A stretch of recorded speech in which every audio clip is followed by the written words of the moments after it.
사람의 인생을 우리가 좌지우지할 수가 없습니다. 아무리 애를 쓰고 아무리 고민을 하고 아무리 노력을 하고 아무리 그냥 우리가 용을 쓴다 그러죠. 그래도 생각해 보면 우리 인생에게 하나님의 은혜가 있어야 합니다. 하나님의 은혜가 아니면 아무리 인간이 계획하고 애를 쓰고 노력해도 그것이 다 물거품이 되고 만다 하는 것. 어떤 인생이라도 그렇습니다. 이 세상에 우리가 어떤 모양으로 살든지 우리가 부하든지 가난하든지 내가 연약하든지 아니면 건강하든지 어떤 모양의 인생이라도 하나님이 은혜를 부어주는 인생이 아니면 우리 인생은 아무것도 아닌 것입니다. 그냥 그야말로 진토일 뿐입니다. 그래요. 이 세상의 모든 영광을 다 누렸다고 말하는 그 전도자 솔로몬을 우리가 알지 않습니까? 그가 우리에게 하는 말이 모든 것이 다 헛되고 헛되며 헛되고 헛되니 해 아래에 있는 모든 것이 다 헛되답니다. 아니 왜 그렇게 얘기하는 것입니까? 정말로 하나님이 우리를 기억해 주지 아니하시고 하나님이 우리를 생각하지 아니하시면 우리 인생이 제 아무리 그냥 날고 뛰어도 이 땅에 메뚜기요 벼룩이요 그거 똑같은 것입니다. 뭘 하겠습니까 인생이요. 그래서 요즘 세상에서 되어지는 일들을 보면 그걸 깨닫게 해주시는 것 같아요. 제 아무리 우리 인간들이 우리가 그냥 온 세상에 좋은 것을 다 만들고 이제는 우주선을 타고 별나라도 가고 온갖 얘기들을 다 하지만 가만히 우리가 생각해 보면 하나님이 우리 인생을 바라볼 때 하다못해 우리가 비행기를 타고자 하늘에 올라가도 말이죠. 밑에는 보이지도 않습니다. 사실은 그죠? 밑에 사람이 있는지 없는지 정말 보이지도 않아요. 이제 비행기가 내리려고 이제 다 내려오면 그제야 이래 보면 집이 있거든요. 그 보면 집이 수백 층 되는 집이 있는가 하면 그저 그냥 단층 집도 있습니다. 근데 하늘에서 보면 다 똑같다는 거죠. 인생이 자기가 똑똑하다고 뭔가 할 수 있다고 우리도 하나님 앞에 한번 이르러 보자고 바벨탑을 짓고 난리를 부렸을 때 하나님이 얼마나 가짜났겠는가 싶습니다. 아니 너희들이 그 인생들이 말이죠. 하루는 저희 집에서 갑자기 우리 작은 아이가 집을 들어오더니 막 기겁을 해가지고 우리가 잠을 자고 있는데 새벽에 2시인지 3시인지 이놈이 어디를 갔다가 어디 놀다가 왔던가 봐요. 왔는데 집에서 와 보니까 세상에 집에 개미가 말입니다. 그냥 우리 집 입구에 들어가는 거기에 집을 지어가지고 그런 얘기를 하는 거예요. 아니 잠결에 지금 새벽에 곤하게 자고 있는데 이 녀석이 그냥 새벽에 들어오더니 이거 우리를 깨워가지고 말이지. 어머님 이거 보세요. 이놈아 가서 잠이나 자라. 그래가지고는 그냥 잤죠. 무슨 이 새벽에 지금 말이지. 그러고 난 다음에 아침에 일어나가지고서 이제 그 집 거실 앞에 나왔더니 세상에 이 개미도 작은 개미가 아니에요. 크다란 이런 개미들이요. 하여튼 수백 마리가 막 파글파글 하는데 이놈이 이게 우리 작은 아이 그놈이 발이 크노니까 말이죠. 이 신발이 항공모함 같아. 이만해. 그런데 그 신발 밑에 개미가 팍 모여가지고 어이구, 막 대단해요. 제가 세상에 어떻게 그런, 전 처음 봤습니다. 뭔가 싶어서 신발을 이렇게 딱 들었는데 끔찍한 일이 벌어진 거예요. 거기에 개미가 알을 놓고요. 알이 막 수북하게 쌓여 있어. 허연 알이. 난 또 개미 알이 또 그렇게 허연지는 또 몰랐네요. 어이구, 진짜 소름이 끼치더라고. 어이구, 이놈이 한 마리가 그냥 내 귀 속에 들어와가지고 돌아다니면 이게 얼마나 힘듭니까, 그죠? 근데 그게 막 수백, 수천 마리가 거기다 막 어디로 길을 만들어 놨는지 막 열심히 또 일을 하고 있어요. 막 거실 왔다 갔다 하면서 어디 본부가 또 어디 있는가 봐. 아이고. 그러니까 제가 어떻게 할게요? 뭐 아무 생각이 없었어요. 아무 생각이 없었어. 그래가지고 그냥 이만한 양재기를 하나 가지고 와가지고 이 수건에다 물을 딱 적셔가지고 탁 덮어가지고 싹 쓸어버리니까 이 개미가 이놈이 다 이렇게 쓸려올 거 아닙니까? 뭐 딴 게 있나요? 그냥 한순간에 끝났지 그냥. 그래가지고는 바깥에 가서 호수로 물로 쉬 해가지고 죽일래니까 또 그 순간에도 양심에 또 좀 힘들더라고. 죽이지는 제가 못하겠어요. 그래가지고 어떡할까? 그러면 딴집 문 앞에다 놔두면 되겠다. 그래가지고 문 앞에는 못 놔두고 그 문 앞에 그 나무 숲을 이렇게 붓이 이렇게 있는데 그냥 거기다가 그냥 확 부어버렸죠. 저는 개미를 죽이지 않았습니다. 확실히 여러분이 인정해 주셔야 됩니다. 저는 글쎄요, 밟혀 죽은 개미가 있는지는 몰라도 일부러 죽이지는 않았는데 그렇다고 해서 내가 그 집으로 준 건 아니고 분명히 제가 바깥에 풀숲 속에다가 살려뒀다는 걸 기억해 주시길 바랍니다. 여러분, 우리 인생이 그렇습니다. 아무리 지지고 볶고 뭐 난리를 쳐도 하나님이 한순간 이놈들 봐라, 이걸 좀 치워버려야 되겠다 하는 순간 인생은 끝나는 것입니다. 이 온 천지 만물 우주 우리 지구 땅 뭐 오죽하겠습니까? 하나님이 보실 때 뭐 개미만 하겠어요? 무슨 개미만 하면 눈에 보이지도 않죠. 하나님의 눈에 무슨 우리 인생이 보이기나 하겠습니까? 그런 인생이라는 것입니다. 그러니 여러분, 우리가 세상에서 내가 뭘 능력이 있고 내가 뭘 좋은 걸 가졌다고 해서 뭐 목에 힘줄 일이 전혀 없습니다. 생각해 보면 하나님, 오늘도 하나님의 은혜가 아니면 저는 살 수가 없습니다. 정말 그렇습니다. 하나님이 내 코의 호흡을 그냥 이렇게 떠나가게 하시면 그날로 끝인 거죠. 늘 우리가 이걸 기억하면 하나님, 그렇습니다. 내가 이 세상에서 어떤 모양을 살든지 하나님 은혜 안에 있기를 원합니다. 야곱을 보십시오. 그렇게 연약하고 못나고 부족하고 사람 보기에도 별 매력이 없는 야곱인데도 하나님이 은혜를 주시니까, 그죠?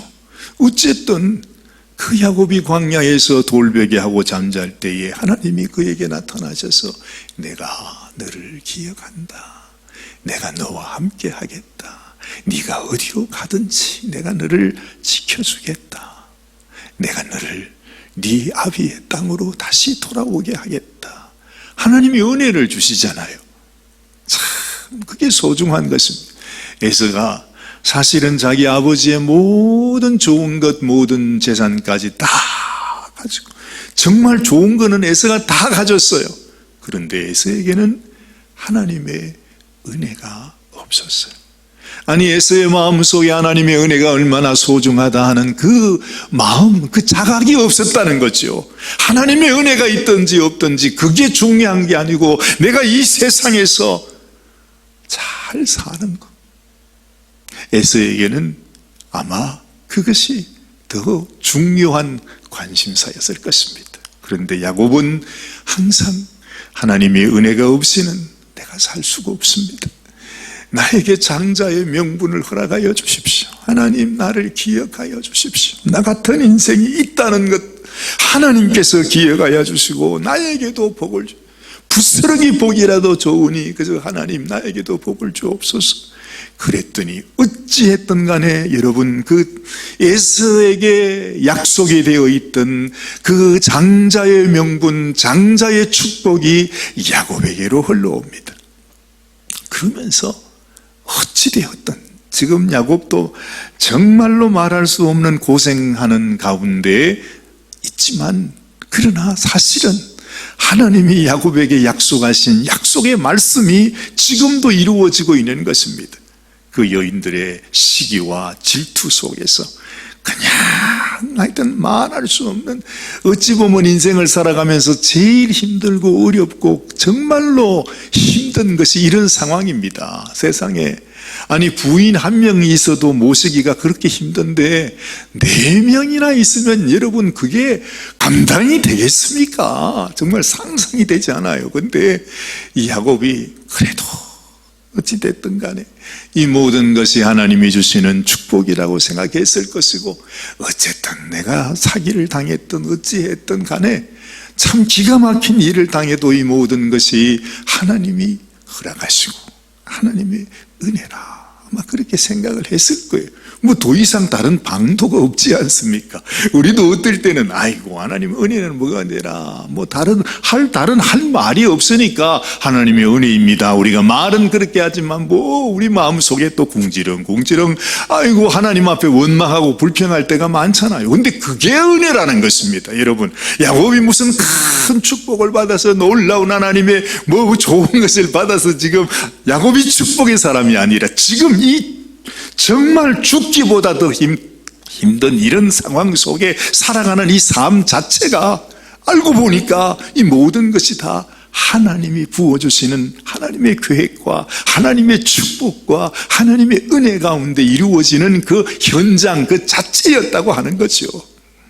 이게 뭐가 하나님의 은혜입니까? 정말 세상에 이보다 더 고생이 어디 있습니까? 우리는 그렇게 말할 수 있을지 몰라도 가만히 생각해 보면 하나님의 은혜이구나, 이렇게 하나님이 우리를 축복하시는구나 하는 것을 이 사실을 통해서 우리가 알게 되는 것입니다. 오늘은 이 합한채 얘기를 어제 뭐 잠시 하다가 너무 시간이 많이 지나서 그냥 지나가서 제 마음속에 그런 생각이 드는 것입니다. 합한채를 생각하면서도 세상에 아무리 좋은 보약이라도 아무리 합한채 한 뿌리만 먹으면 그냥 뭐 남자가 옆으로 지나가기만 해도 임신이 된다, 막 이 보약으로 유명한, 그래서 그것만 찾으면 말이죠, 막 여인들은 아이 갖기를 원하는 여인들은 그렇게 원하는 것이 그 약초였던가 봐요. 뭐 전 잘 모르지만 오죽했으면 요즘이야 뭐 약도 많고 온갖 뭐 많잖아요. 근데 그 옛날에야 뭐 그게 있습니까? 그런데 합한채 벌써 그러면 이건 뭐 엄청난, 그야말로 신받다 할 정도로 산삼을 얻은 그 정도로 와 합한채다. 그 르우벤이 들에 나가서 합한채를 얻었다고 했는데, 르우벤이 뭐 알겠어요. 그때도 어린 애기 때인데. 그때 다니다가 어떻게 했는지 이것도 하나님의 은혜입니다. 이 어린 아이가 뭘 알길래 가서 이 합한채를 가지고 왔어요. 어떻게 얻었는지 말입니다. 그야말로 신받습니다. 근데 아이 르우벤이 그걸 얻어가지고 오더니 어머님한테 다 드리는 것입니다. 근데 그걸 누가 봤느냐? 라헬이 봤습니다. 근데 이제 이 자체가 말입니다. 합한채를 가지고 레아에게 드린다고 하는 이 자체가 온 동네 그냥 소문이 다 날 정도로 대단한 일이었다는 거죠. 그게. 그래 라헬이 보고 그냥 눈이 뒤집어지지 않겠습니까? 지금은 이 레아가 말이죠, 벌써 아들을 너희나 낳았습니다. 그리고는 아니 이 라헬이 그냥 여종을 또 넣어주는 바람에 이 레아도 또 어쩔 수 없이 덩달아서 자기도 그렇게 했습니다. 그래가지고 또 아들을 둘씩을 더 낳았습니다. 근데 생각해 보십시오. 지금 이 레아는 이렇게 자녀들을 정말 6명이나 이렇게 놓게 되는데 그때까지 라헬에게는 자녀가 없었습니다. 참 생각하면 할수록 기가 막힌 이야기입니다. 제 마음에 그 생각이 나는 것입니다. 하나님, 이 세상에 아무리 좋은 여건, 좋은 환경, 좋은 스펙, 또 좋은 건강, 아무리 이쁘고 능력 있고 아무리 똑똑하고 제 아무리 해도 하나님이 만져주지 아니하십니다. 하나님이 도와주지 아니하십니다. 하나님이 은혜를 부어주지 아니하시면 인생의 그 모든 것들이 다 물거품이라 이 말입니다. 아무 소용없다는 것입니다. 인생의 자랑이요 아무것도 아니라는 것입니다. 여러분, 절대로 우리 인생 살아가면서 내가 사람 앞에 하나님 앞에 자랑하려고 생각하지 마세요. 그래서 하나님께서 우리들에게 은혜를 베푸신 것은 우리가 자랑치 못하게 하려 함이라, 그 말씀을 하시잖아요. 하나님이 우리에게 은혜를 부어주었어요. 모든 것이, 내가 태어나서 내가 죽을 때까지 모든 것이 다 하나님이 우리에게 부어주시는 하나님의 은혜예요. 이것을 깨달아야 되는 거예요. 내가 살든지 죽든지 내가 어떤 모양으로 살아가든지 이 모든 것이 다 하나님의 은혜라니까요. 내가 이 땅에서 무슨 부자가 되고 몸이 건강해서 은혜 받은 자입니까? 아니에요. 내가 이 하나님의 은혜를 알고 하나님의 살아계심을 알고 하나님 앞에 겸손할 줄 알고 하나님 앞에 내 생명이 주님께 속한 것입니다 하고 고백할 줄 아는 인생이 은혜받은 인생이라. 평생을 우리가 신앙생활하고 교회를 나왔어도요, 그 하나님의 은혜를 깨닫지 못하면 그는 하나님의 은혜와 상관없는 자예요. 가만히 보면 그는 살아가면서 평생 자기 자랑만 하며 삽니다. 우리 인생이 다 그렇습니다. 교회 나와도 그렇습니다. 믿음 있다고 하면서 믿음 자랑하며 삽니다. 자랑하지 말랍니다. 오직 자랑하는 것은 내게 부어주신 하나님의 은혜, 그 은혜를 자랑하는 것입니다. 어떻게 하다 보니까 정말 라헬에게는 미안하기도 하고 아마 하나님도 조금 그러셨을 거예요. 아유, 라헬아, 너한테는 조금 내가 미안하게 됐다. 하나님도 그런 생각을 하셨는지 몰라요. 그래서 하나님께서 이 라헬에게는 요셉이라고 하는 아들을 또 주지 않습니까? 요셉이 또 어떤 사람입니까? 그 모든 이스라엘 그 야곱의 가족들을 다 살린 자가 요셉이 아닙니까? 그거 생각해 보면 라헬 고생한 거요, 라헬 마음 고생한 거요, 아무것도 아니에요. 충분히 그럴 수 있죠. 요셉 한 사람을 낳기 위해서, 그죠? 라헬이 그렇게 그런 고생, 그것은 기다림, 그런 인내, 그런 연단이 필요했다는 것입니다. 돌아보면 그런 거죠. 근데 그 순간에는 모르죠. 그래서 어쨌든 이제 여기서 말씀하시는 하는 라헬이 하여튼 욕심이 많았어. 욕심이라기보다 태생부터 그냥 마음이 영악해가지고 말이야. 이야, 단체가 왔다고. 아니, 저걸 어디서 구했을까 세상에. 이래가지고는 그걸 보고는 눈독을 탁 틀더니 정식으로 언니한테 가서, 언니, 그거 나한테 줘. 나한테 팔어.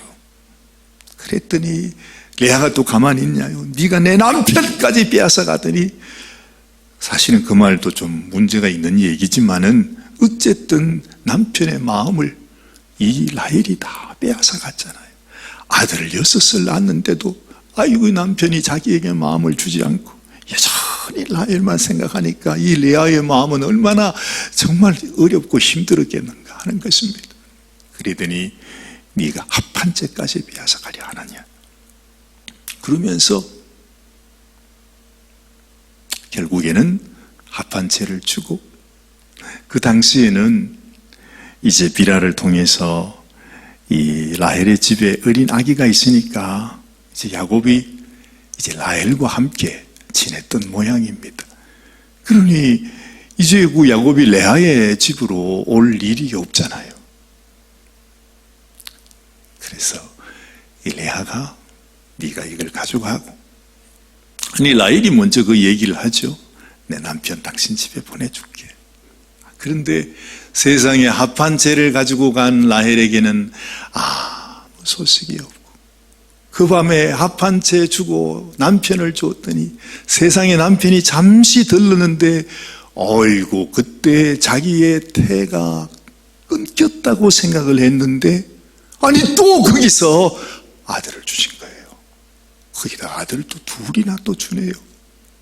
그래서 이렇게 말하죠. 18절 말씀에 레아가 이르되 내가 내 시녀를 내 남편에게 주었으므로 하나님이 내게 그 값을 주셨다 하고 그의 이름을 이삭하리라 하였으며, 하나님이 이 레아의 마음을 위로하시는 하나님, 이 레아가 정말로 하나님 앞에 하나님의 은혜를 입는 인생인 것을 우리는 봅니다. 하나님이 얼마나 레아가 불쌍했습니다. 레아가 살아온 삶, 레아가 겪고 있는 그 아픔을 말이죠. 사람은 몰라줘도 야곱은 몰라요. 뭔지 그냥 라헬만 생각하고 가서 애만 놓고 하지만, 그런데 하나님은 그 레아의 깊은 마음, 외로움, 억울함, 고독, 그 마음속의 아픔을 하나님은 아신다는 것입니다.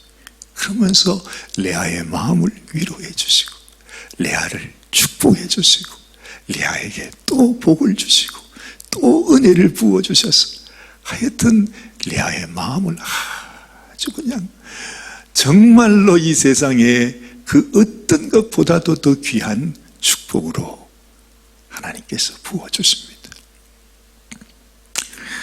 그러면서 하나님께서 다시 라헬에게도 라헬을 생각하셨다 그렇게 말하죠.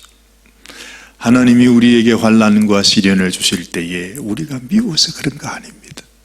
정말로 우리 인간으로서는 다 받아들일 수 없는 하나님의 뜻과 계획이 있지 않아요. 그렇죠? 분명히 하나님은 우리에게 축복을 내주시기를 원하는데 그것이 현실적으로는 고난과 시련으로 다가옵니다. 그것이 아픈 것입니다. 그것이 참 힘든 것입니다. 마치 계란 속에 이 알 속에 있는, 아니면 그 어떤 누에 속에 있는 애벌레가 막 나비가 돼서 올라오려고 할 때 그 말할 수 없는 고통을 겪는 것처럼 하나님께서 어떤 뜻을 정하시고 하나님이 축복을 명하시는데 그 축복이 되기 위해서 우리의 삶 속에 나타나는 그 모든 그 고난과 시련이 아프다 이 말입니다. 그것을 지금 여기에서 가르쳐 주고 있는 것이에요. 아니 레아만 하나님 앞에 은혜를 받았습니까? 아닙니다. 하나님은 라헬 역시도 하나님은 사랑하시고 은혜 베푸시기를 원하시고 축복해 주시기를 원하시는 것입니다. 그런데 라헬은 라헬 나름대로 깨어질 것이 있습니다. 낮아질 것이 있습니다. 마음의 변화 받아야 될 것이 있습니다. 더 겸손해야 될 것이 있습니다. 하나님은 그렇게 우리를 만들어 가시는 것입니다. 그러면서 우리가 차츰 하나님의 모습, 하나님의 형상으로 우리 자신이 변화되고, 그러면서 하나님의 아름다운 열매, 그 12지파의 아들들이 어찌했든 나오기 시작하잖아요. 하나님이 이렇게 축복하시는 모습을 보면서 똑같이 우리 가운데도 하나님이 이렇게 역사하시겠구나 생각해 봅니다. 저는 여러분이 레아의 자리에 계신지 라헬의 자리에 계신지 알지 못합니다. 그러나 그 어떤 여인이라도 다 어려움이 있고 아픔이 있고 그 그런 문제들이 다 있죠. 그처럼 우리에게도 그런 문제가 있을 것입니다. 그러나 이때에 우리가 하나님을 바라보면서 하나님, 내게 은혜를 부어주세요. 하나님, 당신이 나의 소원을 아시고 또한 나를 생각하셔서 나에게 꼭 필요한 그것이 어떤 연단이라도 고난이랄지라도 시련일지라도 그래도 괜찮으니 하나님, 당신의 뜻대로, 당신의 원대로, 당신의 형상대로 나를 빚어가 주시옵소서. 이런 마음, 이런 소원이 하나님의 마음을 기쁘게 하실 것이라 생각을 합니다. 여러분들에게도 하나님의 놀라운 은혜가 우리의 모든 삶을 이끌어가는 축복이 있게 되시기를 바랍니다. 기도하십시다. 하나님, 오늘 이 아침에도 하나님이 주시는 이 귀한 말씀을 통해서 우리를 향하신 하나님의 마음을 느껴봅니다. 때로는 우리가 너무 힘에 겨워서, 너무 마음이 슬퍼서, 마음이 억울하고 속이 상해서 주저앉아 울어버릴 때도 많았습니다. 하나님, 그러나 주님 그 모든 삶의 여정 속에서 그 힘들고 어려웠던 구비구비 그 모든 순간들이 사실은 우리를 향하신 하나님의 축복이요, 하나님의 은혜의 손길임을 우리는 깨닫습니다. 하나님, 오늘 이 아침에도 내 마음속에 주님이 말씀을 통해서 주님 이 레아와 라헬 그리고 야곱의 가정의 그 삶을 통해서 나 자신을 비추어 보며 하나님, 나도 하나님의 은혜 안에서 하나님이 기억하시고 하나님이 생각하시고 하나님이 우리의 소원을 들어주시는 그 은혜가 있게 하여 주시옵소서. 오늘도 주님과 더 가까이 동행하기를 원합니다.